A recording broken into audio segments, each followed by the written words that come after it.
Саламатсыздарбы урматтуу Кабар улуттук маалыматтык агенттигинин көрүүчүлөрү жана окурмандары. Бүгүнкү көрсөтүүбүз Элдик курултай институту боюнча болмокчу. Бул жаатта маектешүүгө Элдик курултай мыйзамын иштеп чыгуу тобунун мүчөлөрү Бейшенбек Абдыразаков жана Кубанычбек Дүйшеев агайларыбызды чакырганбыз. Саламатсыздарбы? Саламатсыз. 2022 жылдын 29 ноябрында биринчи элдик курултай өттү. Элдик курултайдын мыйзамы иштеп чыгыла электе, бирок президент өзүнүн жарлыгына негиздеп өткөздү да, анан кээ бир макул эмес адамдар мыйзамы жок өттү, бул 5-чи бийлик болуп калды деген ушундай пикирлерди айтышты да. Бирок өлкө боюнча 1074 делегат келип, 4000ге жакын сунуш пикирлер айтылды. Анан ушул жылдын жаз айында депутаттык кароодон өтүп, бул мыйзам экинчи окууда оңдоп түзөлөр менен кабыл алынды. Ошол мыйзамды иштеп чыгууда мына сиздер мүчө болгонсуздар да. Бул мыйзам мен билишимче көп жагынан аябай кыскарып, оңдоп түзөлдү. Сиздердин оюңуздарча, ушул азыр кабыл алынган мыйзам боюнча элдик курултай өзүнүн максатына жетүүгө мүмкүнчүлүк ала алдыбы, же ала алган жокпу? Мен билгенден сиздер бул идеяны 2010 жылдан бери сүрөп келатасыздар да. Бул бүгүнкү күндөгү жогорку кеңеш кабыл алган элдик курултай жөнүндө конституциялык баш мыйзамда мыйзам ушул бойдон баягы толук кандырылып деп айткан болбойт. Депутаттар өздөрү айткандай колу бутун кесип бир күндүк кылып койбодубу. Ал эми булар кабыл алган мыйзам Кыргызстандын бүгүнкү күндө иштеп аткан 7 мыйзамына карама-каршы келет да. 2001 жылы 2 майда жергиликтүү курултайлар жөнүндө мыйзам кабыл алган жобо ага каршы келет. 2021 жылы 20 октябрда азыркы иштеп аткан жогорку кеңеш өздөрү кабыл алган мыйзам бар. Жергиликтүү өзүн өзү башкаруу органдары жөнүндө деген мыйзамда 61, 67, 68 беренелеринде жазуу бар да. Ошол жергиликтүү элдер чогулат, жыйын кылышат, чогулуш кылышат, курултай кылышат. Ошол жерде өз көйгөйлөрүн көтөрүп, бийликке жеткирет деген жер бар да. Булар анага да каршы келип атат. Үчүнчүдөн баш мыйзамга да каршы келип атат.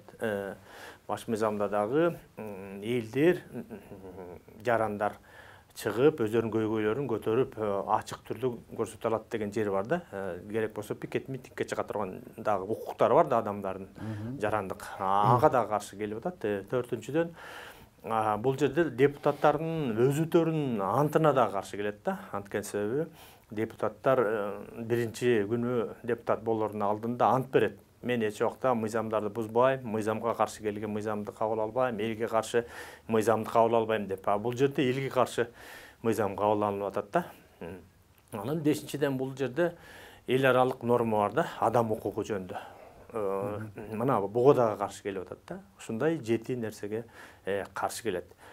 Албетте биз жазган 25 беренеден кесип булар ошо 15-ин калтырып койду. Эми кыскача эки сөз менен айтканда, булардын алып салганы жергиликтүү курултайларды алып салды да. Айылдык курултай, райондук, областтык деген курултайдын баарын жок кылып салды да.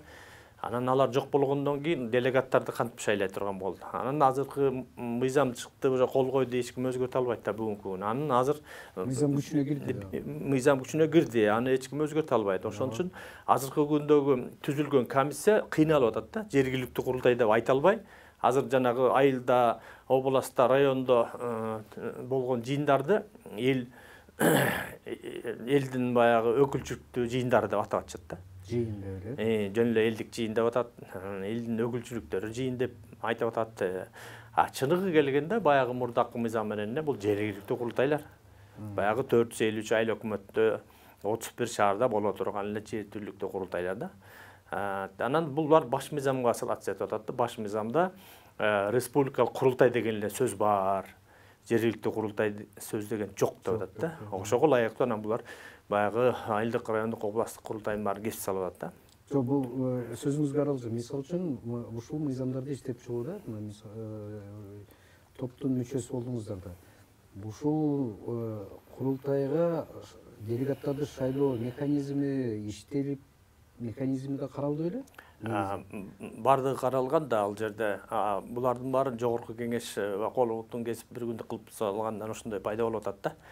Ал жерде жакшы нерселер жазылган. Ошол делегаттар болуп деген соттолгондор шайлана албайт, мамлекеттик кызматкерлер шайлана албайт, анан 21 жашка чейин шайлана албайт деген бар, райондук, республикалык жогорку депутаттар шайлана албайт.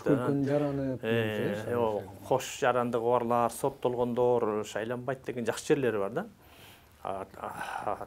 Ошол жактарын эске алып туруп, анан кийин булар эң негизгиси ошол жанагы жергиликтүү курултайларды кесип салды да. Жергиликтүү курултайлар жөнүндө атайын мыйзам бар да, өздөрү кабыл алган. Ошого да каршы келет. Конституциялык баш мыйзамга да каршы келет да. Ошого карабай бир күндүк кылып салышты да. Ал жерде дагы ошол жазуусу дагы бар. Жыйындын жүрүш убагында деп койгон. Бул деген сөз эртең менен жыйынга киришет, кечинде жыйын бүтөт, ошо менен булардын полномочиясы бүтөт деген сөз да. Бул жерде конституциялык мыйзамда айтылган эки чоң вазифасы аткарылбай калып атат да курултайдын.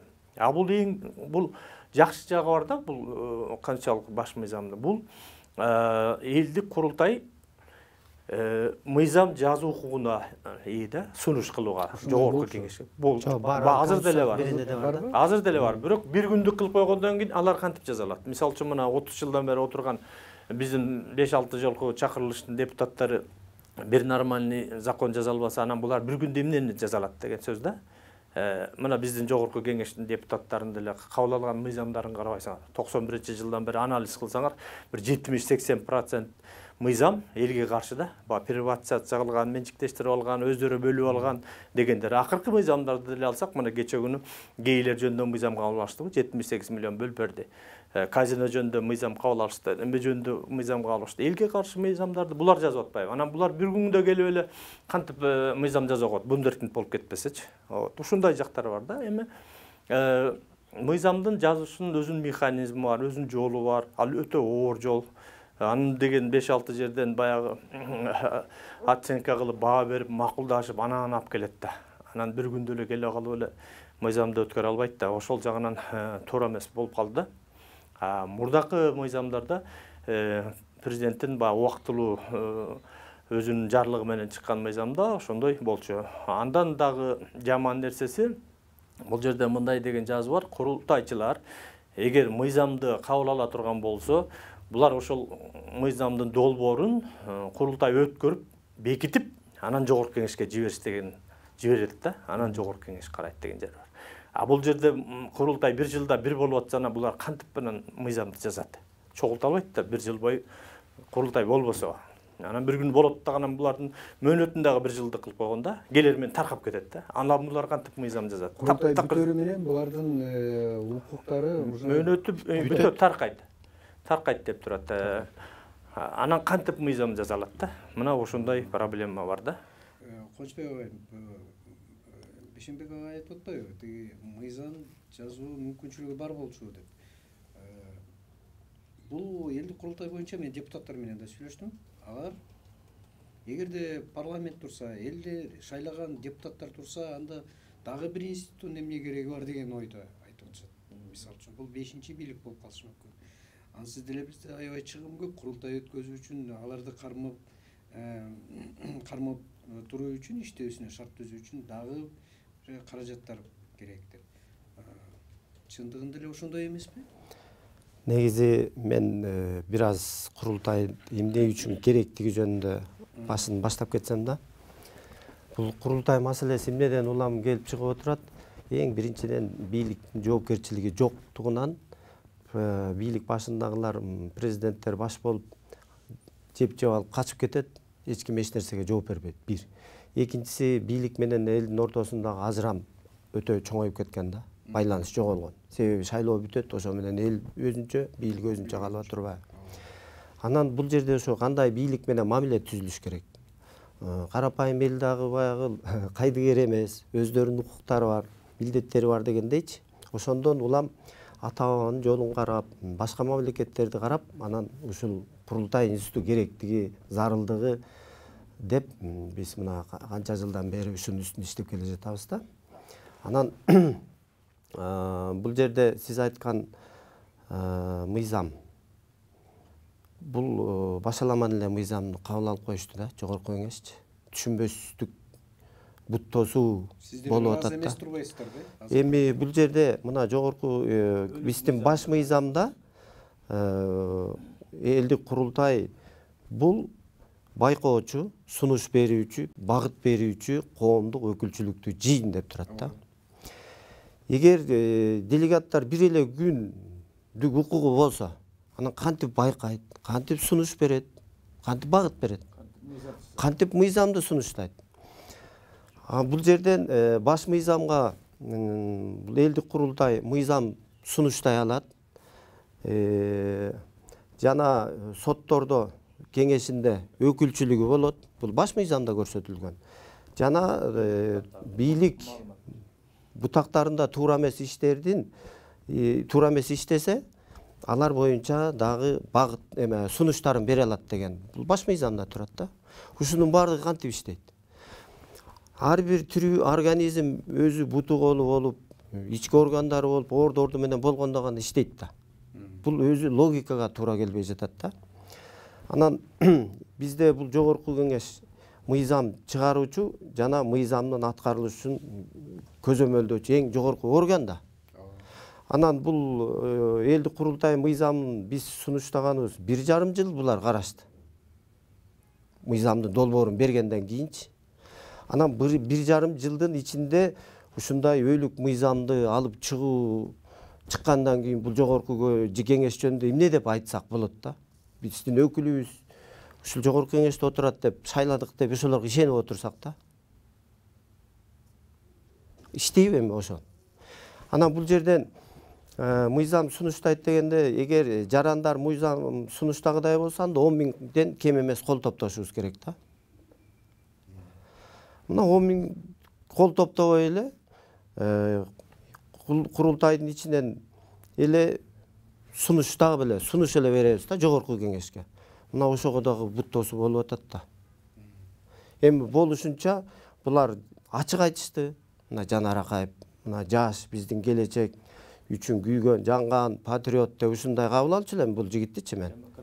Демократ депчи, чет элден окуп келген журналист. Эми бул элдик курултай жөнүндөгү мыйзамды талкуулагандан кийин, мунун пикирин уккандан кийин бул бөлө жөнүндө менин пикирим так өзгөрдү да. Ошол менен бирге эле ошол жогорку кеңештин ичиндеги депутаттардын жүздөрү көрүндү да. Бул жерден чын эле элдин өкүлдөрүбү же элдин душмандарыбы деген суроо жаралды да. Эми биздики элдик курултай идеясы бул чейрек кылымдан ашык мурун жаралган идея экен. Биз эми булантып келатабыз да. 10-15 жылдан беричи. Бул утур күч алып, элге зарылдыгы, керектигин эл түшүндү. Бүгүнкү күндө өстөрүү аракет кылып, курултайчылар деп коет бизде. Курултайчылардын саны күндөн күнгө өсүүдө. Эми мейли биз баары бир мыйзамдуулукту сактайлы, мыйзамдуулукту орнотолу, ошо мыйзамдар иштесин деген максатта биз дагы мындан ары иш токтобойт. Мындан ары өркүндөтөбүз, өстүрө беребиз. Эл баягы ичи кенч деп коет го. Элдин ичинде акылдуулар өтө көп. Мына биз ошолордун башын бириктирип келе жатабыз. Кыргызстанды кантип өстүрсөк, өнүктүрсөк депчи. Бул эмес мына азыркы жогорку элдик курултайдын курамында чет элдеги мигранттардан 30 адам өкүл болду. Булардын курамына болушунча баардык тармактарды камтыганга аракет болду да. Баш мыйзамды реформалоодо элдик курултай институтунун өзүнүн орду белгиленип конституцияга киргизилди. Жакшыбы жаманбы, сиздер айткандай жана колу буту кесилсе дагы мыйзам кабыл алынды, өткөрүү тариздери белгиленди дегендей. Биринчиси өтүп, мына экинчиси өткөзүү алдында турабыз да. Бул дагы бир процесс болуш керек. Чоң процесс деп ойлойсуз. Сиздер кандай деп ойлойсуз? Албетте. Жоктон көрө жогору деген сөз бар. Албетте жакшы жагы бар. Сиз айткандай биз деле 30 жыл жүрдүк да. Бул жанагы биринчи бүткүл дүйнөлүк кыргыздардын курултайы болбоду беле? Баягы Ош 3000, Кыргызстан 2200, Манас 1000 деген. Ошондо эле маселе көтөрүлгөн. Ошондо тил маселеси көтөрүлгөн, анан курултай маселеси, кадат салт маселеси көтөргөндө, андан бери 30 жыл өтү да. Андан бери 5-6 президент алмашты да, 5 тең алмашып кетти. Ар бир төңкөрүш болгон сайын эле келген президенттер бизге ушуну баягы өткөрүп берем деп айта берчү да. 5 тең аткарган жок. Эми тагдыр буйрук менен мына Сазыр Нуркожоевичке келиптир, буйруктур. Бир өзүнүн указы менен орнотуп берди да. Фундамент куюлду деп айтсак болот. Эми ошол эле убакта жогорку кеңеш каршы болду, конституцияны сотко чейин беришпедиби, мыйзамсыз деген. Эрки жетти, күчү жетти, өткөрүп койду да. Бул чоң иш деп мен эсептейм. Эгерде башка президент болгондо муну кылбайт эле да. Келечекте дагы мен корком. Садыр Нуркожоевич азыр өзү баягы келери менен эле кыргыздын тилин, курултайын, салтын, наркын көтөрүп атпайбы? Бул ар жагында бар да, өзөгү ошон үчүн көтөрүп атат да. Ал эми башка бирөө келсе, батышчыл бирөө келсе, мунун баарын өзгөртүп, конституцияны өзгөртүп, курултайда жок кылат да, салтты да, тилди да, динди аларга кереги жок алчы. Алар заказ менен келет, башка багытта иштешет. Алар жанагы кыргыздын наоборот тескери иштейт да. Бизде ошондой адамдар бар да, 30 жылдан бери демократияга шылтоолоп коюп, мына көрүп атасыңар да, жакшынакай, татынакай 8 март деген майрам бар эле го. Энелерибизге гүлберчелек, эжелерибизге гүлберчелек, апаларга. Анан ошол татынакай 8 март майрамды булар гей парадка айландырбадыбы? Улуу Манастын эстелигинин жанына келет, гей парад кылат. Уркуя апанын жанына келип гей парад кылат. Анан тиги Уркуя Курманжан Датка ыйыгынын жанына келип, Кыргызстандын борбору болгон Бишкектин так ортосуна келип алып турган ыплас иштерди жасап, элди бузуп атпайбы? Ошондой эле аралашкан, ал эмес мына элди башкарган экс ажообуз деле кылбадыбы? Мына музейге алып барып жалаңач аялды коюп коюп, мына жалаңач аял маданият, денесиндеги жазуу адабият, музейде өтсө руханият деп окутпадыбы элге? Ошондо эч ким унчуккан жок да. Биз ошондо көтөрүлүп чыктык да. Мына ызылдаган жок. Даже мына жогорку кеңештин төрагасы Чыныбай байке ошол барды азаттыктан сүйлөдү. Кыргыздын салтында бар болчу төөт чечмей, кыргыздар жалаңач жүрүп эле төөт чечти деп айтпадыбы? Мына көрдүңөрбү? Каракайдыл учат деген ушул болот да. Бул бийликке кошомат кылгандык да. Ошол кездеги экс ажого кошомат кылган. Бул жол менен биз каяка барабыз? Мына кыргыздар кылымдардан бери өзүбүздүн кыргызды бир гана нерсе сактап келген да, салт менен нарк. Кыргыз мына Барсбек кагындан кийин мамлекетибиз жок жашадык да. 12 кылым деп айталым, мамлекет жок эле жашадык да. Ким сактап калды кыргыз? Салт менен нарк сактап калган, башка эчтеке сактаган жок. Акыркы 30 жылда деле мына кыргызды сактап кала турган кылымдардан келген 7 институт бар да. Бул үй бүлө институту, аксакалдар институту, жаштар институту дейлик, анан Курултай институту дейлик, анан Билгилер институту, анан Жетаке институту. Мына булар кылымдардан бери кыргызды сактап келген, мындан кийин дагы сактай берет да. Бул 30 жылдан бери баягы улуттук идеология жоктугуна байланыштуу, ушунун ордуна сактай турган эмес, талкалай турган 7 институт орноду да. Бул эмне институт? Бул коррупция институту, бул каралар институту, бул баңгелер институту, бул зордук зомбулук институту, анан гейлер институту. Мына ушу 7 институт Кыргызстан түбүнө жетет да. Мына ошондой жолго түшүп баратат да мамлекет. Анан коррупцияга кирип алган, анан батыштан акча алышат, бийликке келгендин баары 30 жылдан бери жана 5 жыл төңкөрүш болгондо ошондон келип атпайбы? Биз ошону токтотолу, мындай болбосун, өсүп өнүгүү жолго түшөлү деп атабыз да. Бул 5 жыл сайын эле булар Россиянын акчасын алат, Россиянын базасын киргизебиз дейт. Анан бирөөсү Американын бар акчап келет, Американын базасын киргизебиз дейт. Анан алардан инвестиция алат, анан булар жейт, ичет, анан элдин сатат да, кыргыз элин сатат да. Буларга анын кереги жок. Булар келатканда эле батыштын өзүнүн тапшырмасын алат да, ошону аткарат да. Элди талап, тоноп, атып, сатып, качып жок кылыш керек да. Элдин түбүнө жетиш керек. Сөзүңүзгө кошулам. Бул көйгөйлөр чындык, бул бар, жашообузда көрүп атабыз. 30 жылда көрдүк да. Бирок ушуну эми элдик курултай токтото алат? Биз күчү жетеби элдик? Биз элдик курултайда максат тилебиз ошол болчу да. Эң биринчи мына биз жыйын өткөрдүп, бийликке сунуш бердик. Эң биринчи улуттук идеология мыйзамын сунуш бердик. Улуттук идеологияда ошо салт, нарк деген Ошол эле учурда мына 1 жыл болсо да иштедик да. 1 жылдын ичинде биз ошол 453 айыл өкмөт, 7 област, 40 районго аксакалдар кеңешин орноттук. Аялдар кеңеши, жаштар кеңеши орноду ар бир айылда бар да. Ошолор азыр элге салт нарыкты үйрөтүп атат. Мына мамлекет деле кылып атпайбы? 7 областты кыдырып алып, кербен кылып атышат, манас айттырып атат. Туурабы? Мына 1000ден 2000ден кишини чогултуп алып, манас айттырып атат. Бул да жакшы нарыкты орнотуп атат, салтты орнотуп атат. Бул ошонун эле өзү. Бул курултайдын иши да. Курултайдын нукура иши. Бул биринчи улуттук идеология. Экинчи бул акыркы Кыргыздын төбөнө жете турган дагы бир чоң нерсе болду. Бул жанагы радикализм. Дин жагынан радикализм мына акыркы 10 жылда алсак 1000 кишини Сирияга согушка жиберишти да биздин радикалчылар. Анан Бангладешке, Пакистанга азыр 1000 кишиден кечөө дагы келбеди 62 аял 20 аял баласы менен келди 61 баласы. Мурда да келген 179 аял. Ошол аялдар мына арабтан төрөгөн, негирден төрөлгөн балдар келди да. Ошол 1000 киши согушка кеткен. Мына биз ушул жол менен барсак, биз Афганистанда болобуз да. Биз ошол жолго барбайлык деп алдын ала чараны көрөлү деп атабыз. Эми негизи дин деген бир эле болуш керек. Бир эле Куран, бир ислам, бир дин болуш керек да. Бизде бир 30 жылдан бери азыр 73 Куран бар, 73 түрлүү мечит бар, 73 дин бар, 73 түрлүү ислам бар да. Азыркы күндөрү Пакистан, Бангладештен келип, башка багыттагылар көбөйүп кетип атат да. Азыркы күндө жакшы эми тиги улуттук коопсуздукта камап атат, четинен тарбияга чакырып атат, мечиттердин туура эмес иштегендерди жаап атат. Бул жакшы нерсе да. Бирок мындан сактаныш үчүн биз салттуу дин жөнүндө мыйзамга албашыбыз керек да.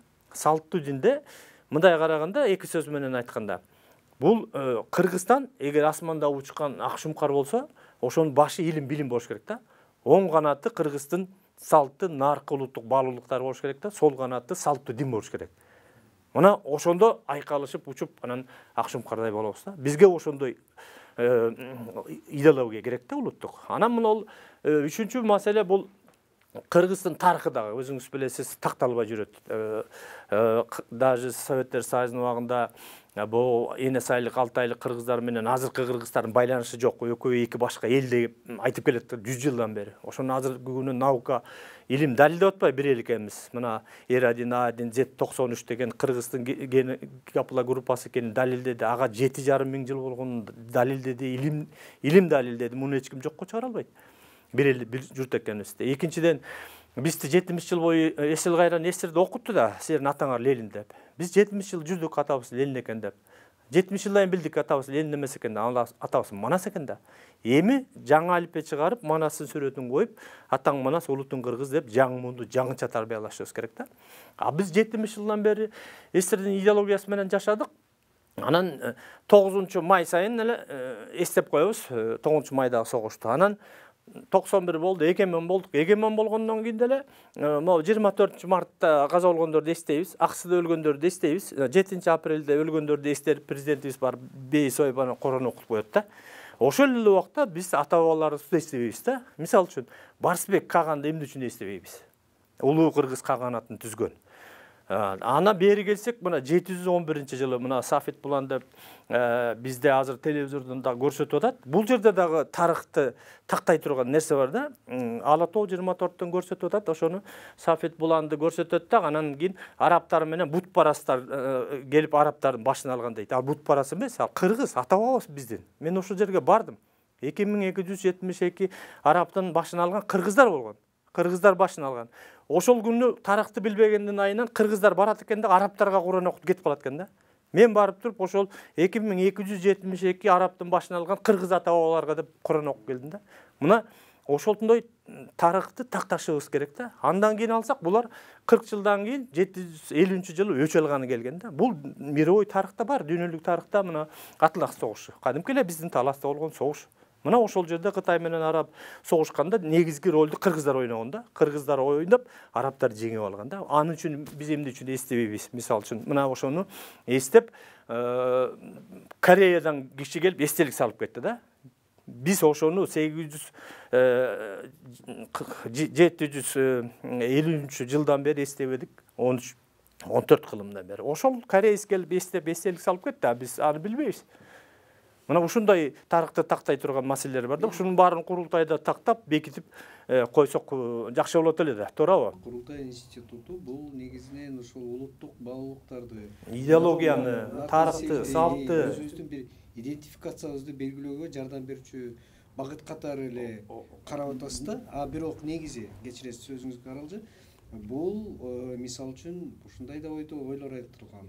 Элдик курултай бул бийлик менен элдин ортосундагы байланышты чыңдоочу демократиялык кандайдыр бир улуттук демократиялык институт, аянтча.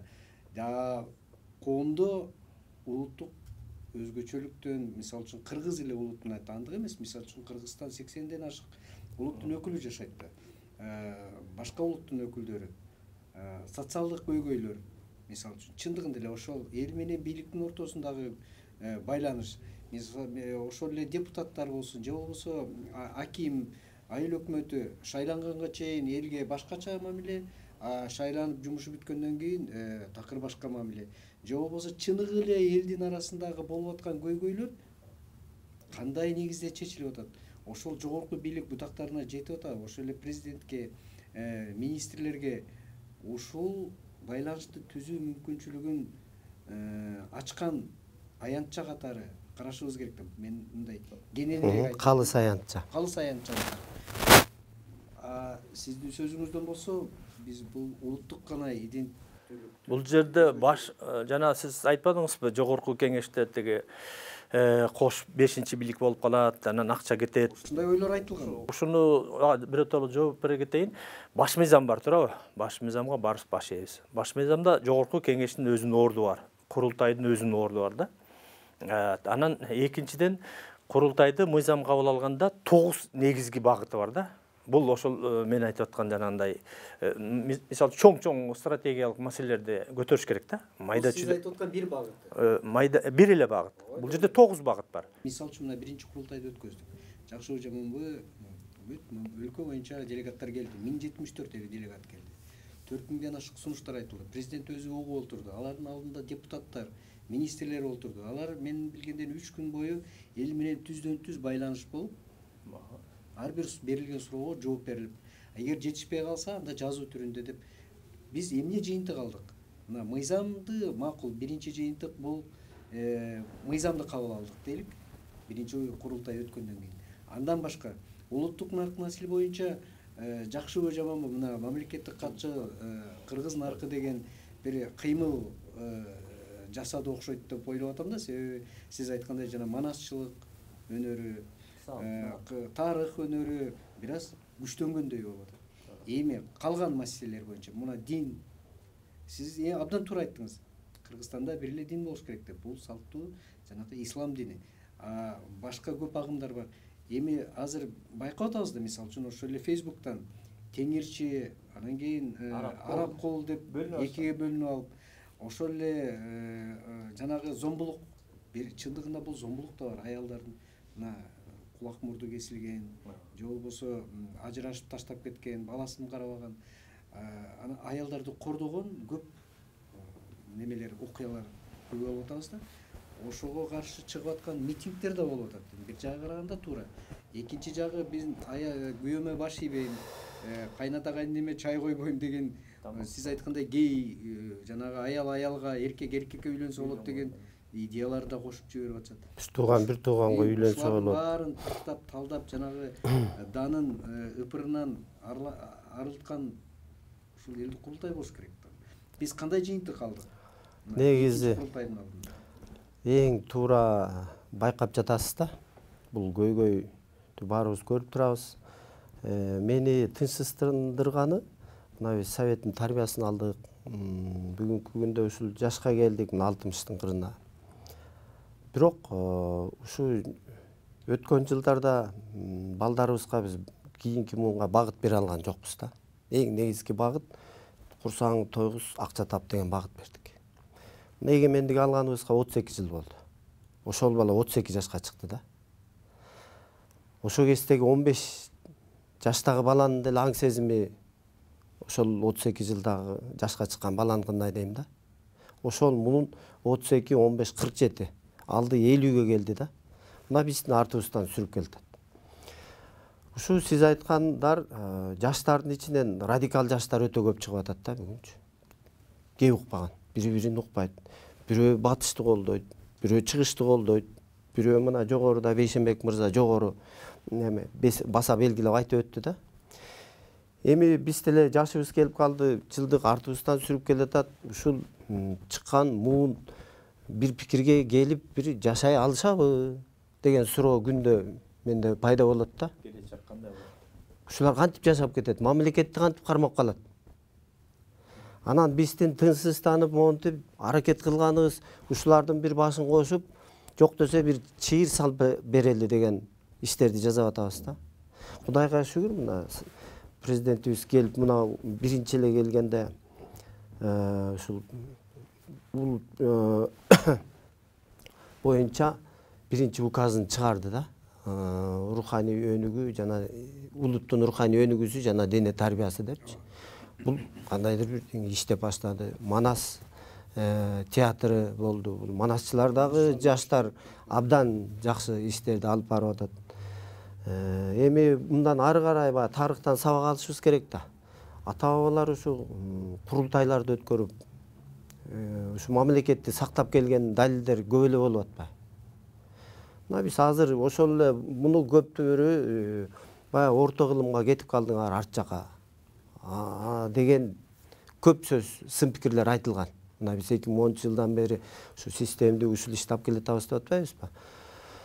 Бирок көп адамдар кайра колдоп кошулгандар көбөйдү да. Кудайга шүгүр бүгүн колдогондор көп. Келечекте бул институт орнойт деген терең ишенимдебиз. Мындан ары өз ордун табат, бардыгы ордуна келет.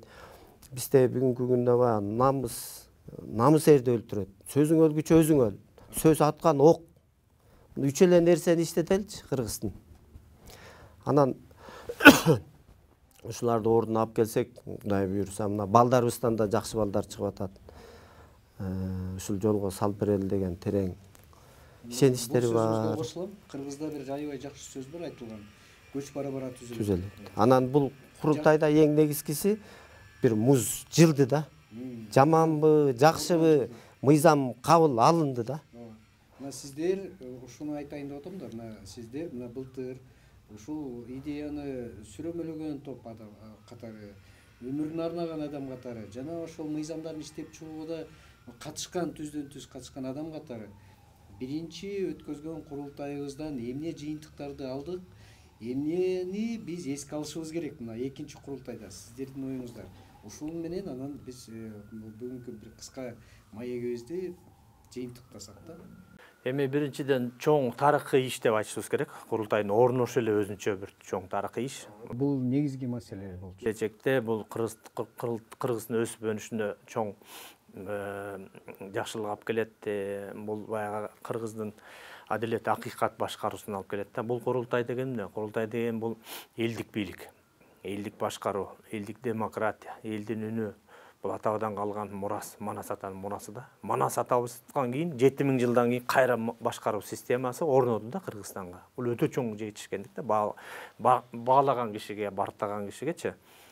Биз жанагы дүйнөлүк системада эле айта беребиз, үч бийлик бутагы деп эле. Ошондой. Бирок ошол эле убакта өнүккөн мамлекеттер деле бар да, мына Англияны карасаңар, король башкарып атат. Японияда монахтар, арабтарда шейхтер башкарып атпайбы? Бул эмне деген берет? Бул ар бир мамлекеттин өзүнүн улуттук өзгөчөлүгү да.